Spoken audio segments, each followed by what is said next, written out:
মাতাল হয়ে হিসু করব দেয়ালে, সালা যা হবে দেখা যাবে কাল সকালে। আমি মাল খেয়েছি, বড়লোক হয়েছি। তুমি কার মেয়েকে এত সুন্দর? এই শালা আমার তো নিয়ম না শামসুদ্দুল। এখানে কি করিস তুই? এই শালা মদ খাসি মাতলাম করছিস? আল্লাহ আমাকে কাল গোস।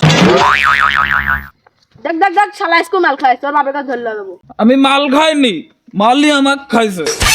কিন্তু তোরে আজ এত সুন্দর লাগতেছে কি জন্যে? এ তোর জো চল আর তোর বাপের কাছে ধরলি যাব। চল আমি কয়বার গো আমি মাল খাইনি। না তুই মাল খাইছিস আমাকে সুন্দর কইছিস। না, মাল আমাকে খাইছে। শালা পাড়ার মহিলা ভালো হইল না, খালি ছাগল চাই দিতে। ও গায়ক দাদা কি হয়েছে? আপনার শালা আজকে আবার মাল খাইছ। তুই আজকেও মাল খাইছিস? এ ভাই, মাল খাইছে তো তোর কি? তোর টাকা দিয়ে মাল খাইছে আমি। শালার ছাগল এত বড় কথা, শালা